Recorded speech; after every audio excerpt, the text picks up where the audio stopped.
안녕하십니까. 이모중학교 2023년 학부모 자살 예방 및 생명 존중 교육을 시작하겠습니다. 주제는 내 아이의 마음 건강을 지키기 위한 부모의 마음 지침입니다. 안타깝게도 우리나라 청소년 사망 원인 1위가 자살입니다. 불안, 우울, 정신질환 등 정신건강 고위험군의 비율도 예년에 비해 증가하였고, 장기화된 코로나19 사태로 인해 여러 가지 요인들이 더욱 상황을 악화시키고 있습니다. 등교 수업이 제한되고 거리 두기가 지속되면서 학교 생활을 통해 또래와 만나 감정을 표현하고 소통하며 관계를 맺는 사회 정서적인 경험이 줄어들어 아이들의 고립감은 높아졌습니다. 학사 일정의 변동, 원격 수업으로 인한 학력 저하로 입시나 진로에 대한 불안감이 증가하였고, 다양한 활동과 체험이 제한되면서 건강하게 스트레스에 대처하는 방법들도 줄어들었습니다. 사회적인 불안과 변화에 따라 부모님이 겪는 높은 스트레스가 결과적으로 가정에서 짜증과 조급함, 부모 자녀 간의 갈등 증가, 과도한 잔소리나 제대로 돌보지 못함으로 나타나기도 합니다. 지금은 그 어느 때보다 우리 아이들의 마음 건강 상태를 이해하고 유심히 살펴보아야 할 때입니다. 이번 학부모 자살 예방 및 생명 존중 교육에서는 소중한 내 아이의 마음 건강을 지키기 위한 부모의 마음 지침을 알려드립니다. 첫 번째는 죽고 싶다는 표현은 도움이 필요하다는 SOS로 듣는 마음이 필요합니다. 죽고 싶다는 말을 한다는 것은 아이가 본인의 괴로움을 알아주기 바라는 간절한 외침일 수 있습니다. 가볍게 넘기지 말고 아이에게 도움을 건네야 합니다. 부모가 느끼는 당혹감을 직접 표현하거나 성급히 자녀를 훈계하려 하지 마십시오. 두 번째는 죽고 싶다고 직접 말하지 않아도 달라진 모습이 있다면 주의를 기울이는 마음이 필요합니다. 죽음을 생각하는 아이들의 징후가 있습니다.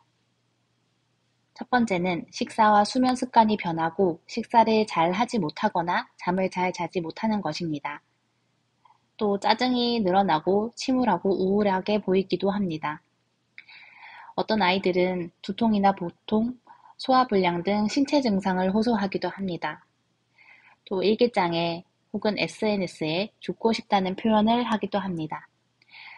또 다른 아이들은 지각, 등교 거부 등 평상시 해오던 일상활동을 제대로 하지 못하는 아이들도 있습니다.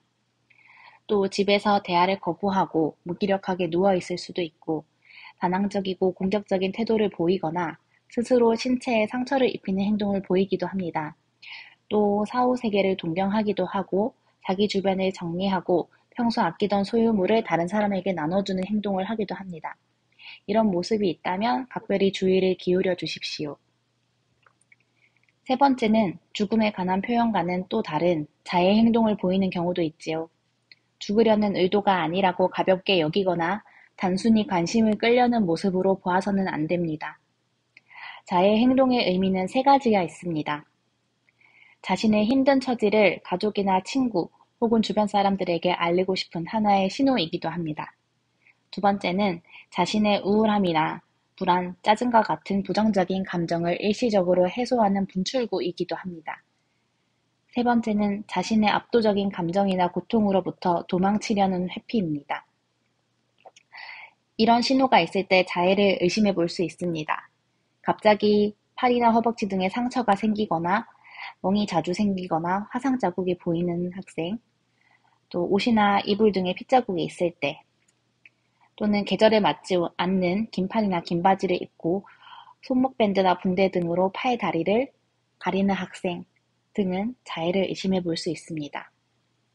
자해 행동을 하면 일시적으로 뇌의 도파민이나 엔돌핀 등 신경 전달 물질이 증가해서 진정되는 느낌이 들지만 정작 자기 감정 조절 연습의 기회를 잃게 되고 시간이 지날수록 자해가 습관적이고 만성적으로 될 위험이 있습니다. 하지만 자해가 그러한 위험성을 가지고 있다 해서 아이를 비난하고 책망하는 태도는 바람직하지 않습니다. 일단은 아이가 자해한 이유와 최근 겪고 있는 어려움에 관해서 판단이나 비난 없이 들어보는 시간을 가지는 것이 좋습니다. 네 번째는 아이가 죽음에 관해서 이야기하거나 자해를 할 때 도와줄 수 있는 구체적인 행동들입니다. 먼저 반드시 직접 물어봐야 합니다. 예를 들어서 너무 힘들 때는 죽고 싶다는 생각을 하기도 한다는데 혹시 그런 생각이 든 적 있니? 네가 죽고 싶다고 써놓은 메모를 봤어. 엄마는 너무 걱정되는구나. 와 같이 물어볼 수 있습니다. 두 번째로, 아이가 죽고 싶다고 이야기한다면 매우 당황스럽겠지만 일단 충분히 들어주시고 더 구체적으로 물어보세요. 언제부터 왜 그런 생각이 들었는지 물어보세요. 혹시 구체적인 계획을 세웠는지, 어떤 방법으로 하려고 했는지, 죽으려고 행동을 시도한 적이 있는지 물어보세요. 이런 질문은 심각도를 파악할 수 있습니다. 그리고 직접적이고 구체적인 질문이 자살의 위험을 높이지는 않습니다. 세 번째로는 문제의 심각성을 부정하지 않고 아이의 관점에서 충분히 공감해 주세요. 죽겠다라는 아이의 말이 단순한 투정으로 느껴지더라도 아이에게 그 문제는 삶과 죽음의 문제일 수 있습니다. 아이의 입장에 서서 진지하게 이해하고 고통을 나누려고 노력해야 합니다. 네 번째로 표현을 한 자녀에게 고마움을 표현합니다. 예를 들어서 듣고 놀라기는 했지만 엄마에게 솔직하게 말해줘서 고마워. 네가 말해주지 않았다면 모를 뻔했는데 정말 다행이라는 생각이 들어. 라는 말로 표현을 할 수 있겠습니다. 다섯 번째로 도움을 주고자 하는 부모의 마음을 전달하고 방안을 함께 모색하세요. 예를 들어서 엄마가 널 어떻게 도우면 좋을까? 그런 일이 있어서 네가 죽고 싶은 생각까지 들었던 거구나. 그 일을 엄마가 도와줄 테니 함께 해결해보자. 내가 보기엔 네가 많이 힘들어하는 것 같은데 함께 병원에 가보지 않을래? 와 같이 마음을 전달하고 방안을 모색할 수 있겠습니다. 여섯 번째로는 분위기 쇄신을 위해 아이의 요구 조건을 일부 들어주기도 하고 가족이 함께 할 수 있는 즐거운 활동을 하는 것도 좋은 처방입니다. 마지막으로 신속히 조처해야 합니다. 만일 어느 시점에 자살을 감행하려는 전조나 불안한 기운을 느낀다면 주저하지 말고 정신건강 전문가의 도움을 요청합니다. 특히 이전에 자살을 시도한 적이 있는 아이가 다시 자살을 생각하는 경우나 자살에 대해 구체적인 계획이 있거나 시도를 한 경우에는 더욱 위급한 상황이므로 반드시 전문가에게 도움을 요청해야 합니다. 마지막으로 신뢰하고 도움을 받을 수 있는 곳을 알려드리겠습니다. 학교 선생님에게 문의하면 교내 위클래스 상담사에게 연결해 주실 겁니다. 또 김해교육청 내에 있는 상담센터인 위센터가 있습니다.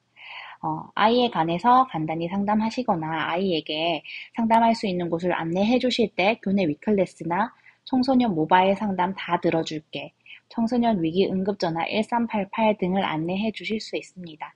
이 외에도 여러 가지 상담 서비스를 받을 수 있는 곳이 있으니 다음을 참고하여 주시기 바랍니다. 그럼 2023년 학부모 자살 예방 및 생명 존중 교육을 마치겠습니다. 감사합니다.